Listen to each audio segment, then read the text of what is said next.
নতুনকৈ হ'বলৈ লোৱা মাতৃসকলৰ বাবে এই বিশেষ চিত্ৰকল্প, য'ত মই ডিম্পী গোস্বামী শৰ্মাই আপোনাক মাৰ্গদৰ্শন কৰি লৈ যাম অতি সুন্দৰ অনুভূতিলৈ। পোনপ্ৰথমে আপুনি আৰামদায়ক অৱস্থানত বহি লওক। বাহু দুটা ঘূৰাই মেৰুদণ্ড চিধা কৰি লওক। চকু দুপাৰি বন্ধ কৰি লওক। গোটেই শৰীৰটো একেবাৰে ঢিলা কৰি এৰি দিয়ক। মুখমণ্ডলত প্ৰসন্নতাৰ ভাৱ এটা লৈ আনক। এতিয়া আপুনি দীঘলকৈ উশাহ লওক আৰু লাহেকৈ এৰি দিয়ক আৰু নিজৰ উশাহৰ ওপৰত ধ্যান কেন্দ্ৰিত কৰক। আমি সৃষ্টি ৰচিতাৰ আভাৰী হওঁ। তেওঁ আমাক মাতৃত্ব ধাৰণ কৰিবলৈ ক্ষমতা দিছে। বিশ্বব্ৰহ্মাণ্ডৰ উজ্জ্বল মৌলৰ পৰা নিৰ্গত হোৱা এটি মাথো ৰশ্মি আপোনাৰ গৰ্ভাশয়ত প্ৰৱেশ কৰি আছে। আপুনি আপোনাৰ সমগ্ৰ ধ্যান গৰ্ভাশয়ত আৰু তাত বিকশিত হৈ থকা ভ্ৰূণৰ ওপৰত কেন্দ্ৰিত কৰক। আপোনাৰ মনৰ মাজত এটি সুন্দৰ শিশুৰ আকৃতি কল্পনা কৰিব। এতিয়া আমি শিশুটিৰ সৈতে মানসিকভাৱে সংযোগ কৰিম। সেই মোৰ প্ৰিয় শিশু, তুমি সৃষ্টিৰ মহিমাৰ অংগ। তোমাক মই ধাৰণ কৰি ধন্য হ'লো।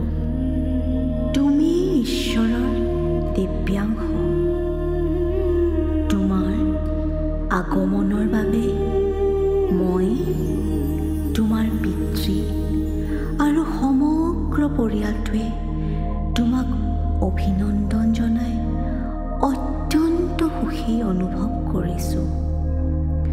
তোমাক স্বাগতম জনাবলৈ, তোমাক লালন পালন কৰিবলৈ আৰু গঢ় দিবলৈ আমি অতি উৎফুল্লিত। প্ৰিয় শিশু, তোমাৰ সৃজন শক্তি পঞ্চমহাভূত যেনে পানী, বায়ু, অগ্নি, আকাশ আৰু পৃথিৱীৰ দ্বাৰা হৈছে। মোৰ নাভিৰ পৰা উৎপন্ন হোৱা অগ্নিৰ শিখাবোৰে নেতিবাচক শক্তিক ধ্বংস কৰি পেলাইছে আৰু তাৰ প্ৰখৰতাৰে বিশুদ্ধ হোৱা মোৰ শৰীৰটোৱে তোমাক ধৰি ৰাখিবলৈ উপযুক্ত হৈ পৰিছে। অগ্নিদেৱেই তোমাৰ শৰীৰত শক্তি আৰু হজম শক্তিৰ প্ৰদানৰ কাম কৰিব। সেই একেজন অগ্নিদেৱতাই তোমাৰ দৃষ্টিশক্তি প্ৰদান কৰিব। প্ৰিয় শিশু, বায়ুদেৱে মোৰ জ্বলি ছাই কৰি পেলোৱা নেতিবাচক শক্তিবোৰ উৰুৱাই লৈ গৈছে। এই বায়ুদেৱে তোমাৰ প্ৰতিটো কোষৰ বিভাজন আৰু নিৰ্মাণৰ কামত নিয়োজিত হৈ আছে। এইবোৰে তোমাৰ শৰীৰটোক মসৃণ আৰু সংবেদনাশীল কৰি তুলিছে। জল দেৱতাই তোমাৰ আৰু মোৰ ওপৰত শীতলতা ছটিয়াই দিছে। এইবোৰে তোমাৰ প্ৰত্যেক কোষ আৰু অংগবিলাকক জোৰা লগাবৰ আৰু পুষ্টি সাধন কৰাৰ কাম কৰি আছে। ইয়াৰ মাজেদি তোমাৰ ৰুচিবোধ গঢ় লৈ উঠিছে। পৃথিৱী তত্ত্বই তোমাক ধাৰণ কৰিছে আৰু তোমাক সম্পূৰ্ণ মানৱ ৰূপ দিছে। তোমাৰ মাজত অৱস্থিত এই পৃথিৱী তত্ত্ব বিশ্বৰ এক অদৃশ্য শক্তিৰ লগত বান্ধ খাই আছে। পৃথিৱী তত্ত্ব তোমাক সুন্দৰ কেশ, নখ তথা সুন্দৰ মুখমণ্ডলৰ আকৃতি নিৰ্মাণ কৰি এটি উত্তম শৰীৰৰ ৰূপ প্ৰদান কৰিছে। প্ৰিয় শিশু, তুমি জানানে আকাশ তত্ত্ব তোমাৰ হৃদয়ত বিৰাজমান হৈ আছে। আকাশৰ পৰা এটি দিব্য আত্মাৰ ৰূপত তুমি আকাশ তত্ত্বৰ দ্বাৰা তোমাৰ শৰীৰত স্থাপিত হৈছে। এই আকাশ তত্ত্বই তোমাৰ অৱয়ব নিৰ্মাণ কৰিছে, তোমাৰ ধ্বনিতন্ত্ৰ নিৰ্মাণ কৰিছে, তোমাক বুদ্ধি আৰু আত্মগৌৰৱৰ দ্বাৰা চিহ্নিত কৰিছে।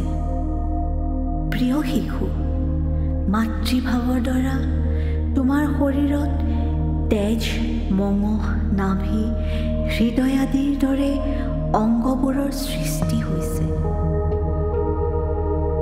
পিতৃভাৱৰ দ্বাৰা তোমাৰ কেশ, নখ, দাঁত, অস্থি, স্নায়ু, গ্ৰন্থি, শিৰা আৰু উপশিৰা আৰু ধ্বনিৰ নিৰ্মাণ হৈছে। আত্মাভাৱৰ দ্বাৰা তোমাৰ ধ্বনি, আকৃতি আদি স্মৃতিৰ নিৰ্মাণ হৈছে। দুখ, সুখ, ইচ্ছা, অনিচ্ছা, ধৈৰ্যৰ নিচিনা গুণবোৰৰ নিৰ্মাণ হৈছে। মোৰ অনুকূল ভাৱৰ দ্বাৰা তোমাৰ মাজলৈ উত্তম আচাৰ, ব্যৱহাৰ, উদাৰতা আৰু আৰোগ্যৰ নিৰ্মাণ হৈ আছে। তোমাৰ উত্তম অনুকূলতাৰ সেই ভাৱধাৰা সৃষ্টি হৈ আছে। মোৰ প্ৰকৃত ভাৱৰ পৰা তোমাৰ সম্পূৰ্ণ পালন হৈ আছে আৰু উত্তম অন্ন ৰসৰ পৰা তোমাৰ সম্পূৰ্ণ পুষ্টি প্ৰদান আৰু উত্তম স্বাস্থ্যৰ নিৰ্মাণ হৈ আছে।